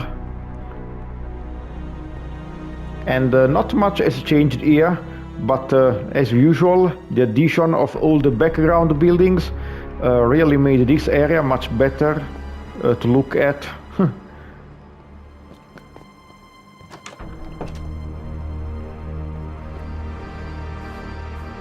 So you come here, you solve a little water level puzzle, and then you can access a secret passage that leads to the graveyard.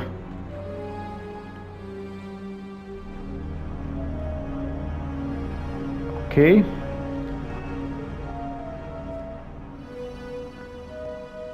Okay, so in this little graveyard area... Okay, so Antman is not writing anything.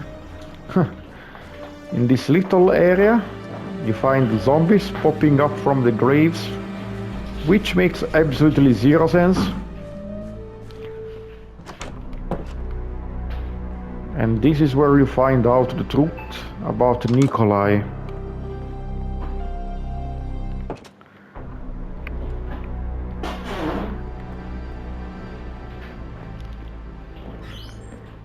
Yeah, this is the area where you find out about Nikolai being a supervisor. We added a almost full map of the Raccoon City map in this room, just because we thought it would make sense that Nikolai would keep tabs on shit. And hello.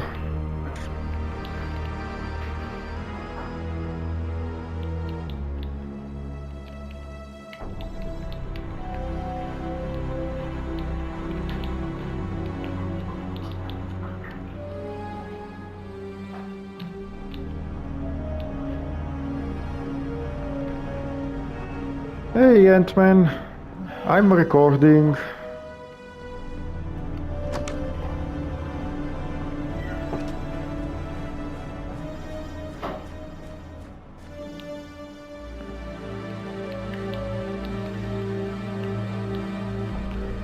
Let's see if he wants to join us.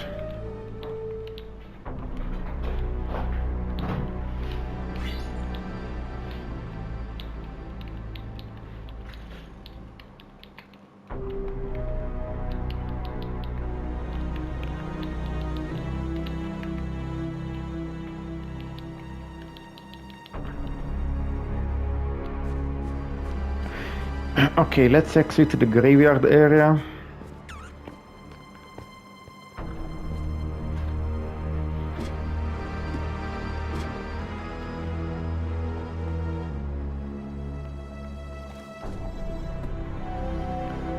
Okay. And there's only another way you can go in the park, and it's over here. Yeah, there's nothing here. So you go over here, and this will lead you to the final area of the game, the dead factory, basically.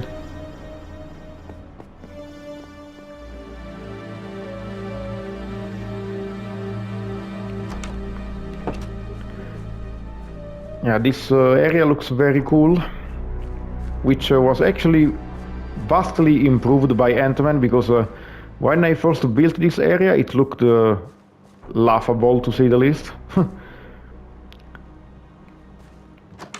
Dead factory.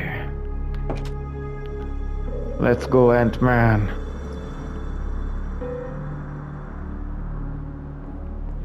Okay, so what you can do here, you can either fall down and enter the dead factory from the bottom, or you can enter from the main door.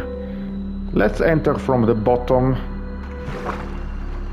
So once you are on the bottom, yeah, because you can either push Nemesis down the bridge or jump down.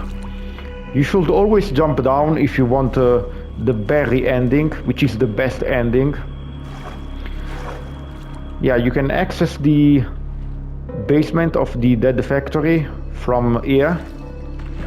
We arrive in this little sewer area.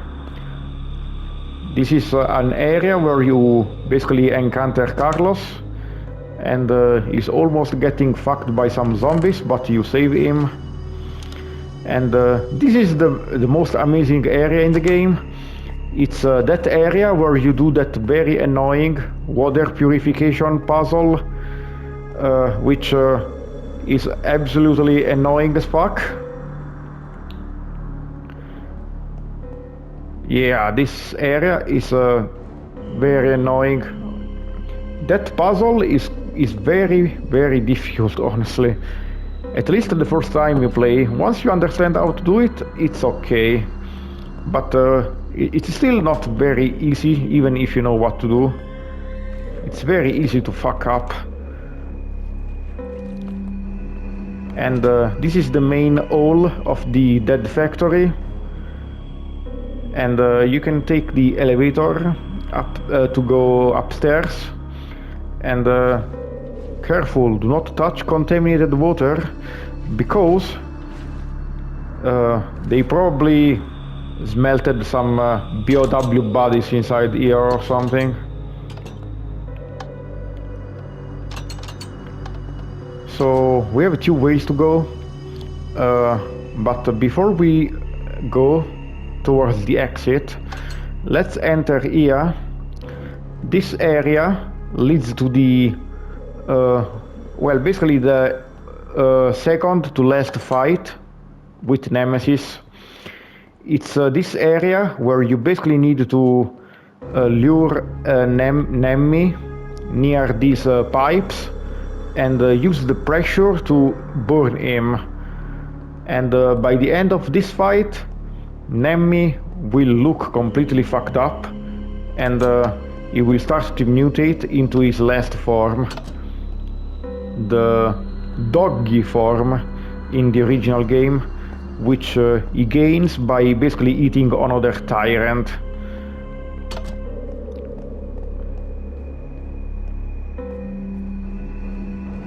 So now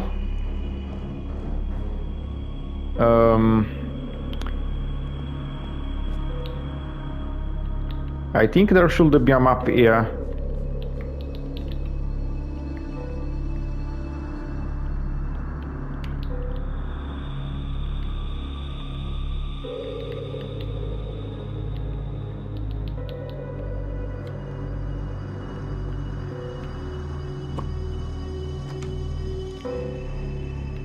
Let me edit very quickly.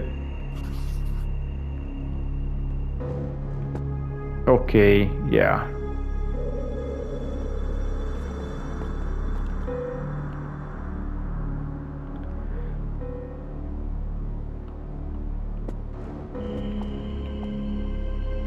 Okay, yes.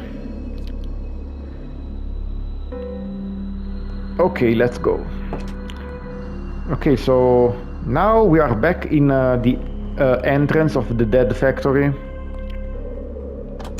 See? And if we go over here, we add the ending of the game. However, if you go over here, there's a little save room and also a little basically like a little power area full of steam pipes and shit. And if you go downstairs, you can get the rocket launcher, which is an optional weapon to basically destroy the final boss with. Although it really does not matter very much, because the Nemesis only can die if you use the laser or railgun. So yeah, it really does not matter. And I don't think there's anything else inside here, just the rocket launcher, so...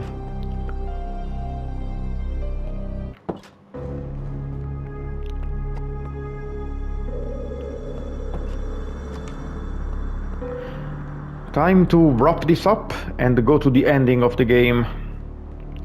So you go over here, and Nikolai threatens you with the helicopter.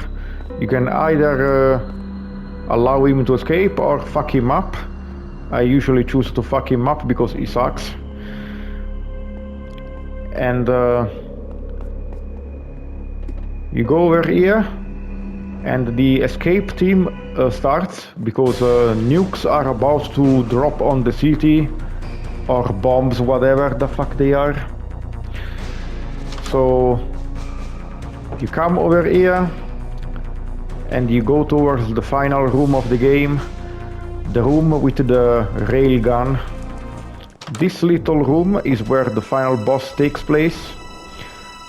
You can see the railgun here. And you basically see Nemesis eat the corpse of a tyrant that was fighting the army, I think. And after eating the tyrant, Nemesis mutates into his final form, which kinda looks like the dog form from the remake, just a lot more fucked up. And you just use the cannon here, the railgun, and keep hitting him with it, and he will eventually die. It's a really easy fight. After that, you come over here, you enter the helicopter room, or heliport, and Barry, or Carlos, rescues you, and the game is over. And this was the entire Raccoon City map. My tour is done. What did you think? Do you like this new improved version? I hope you do, because soon Antman will give me the download link, and I will put the new version for download on the video description. So if you enjoyed this video, please comment, rate, subscribe, all that good shit, and stay safe, I guess. I'm so happy I was able to bring back this map from the brink. So thank you guys for watching. Goodbye, my friends.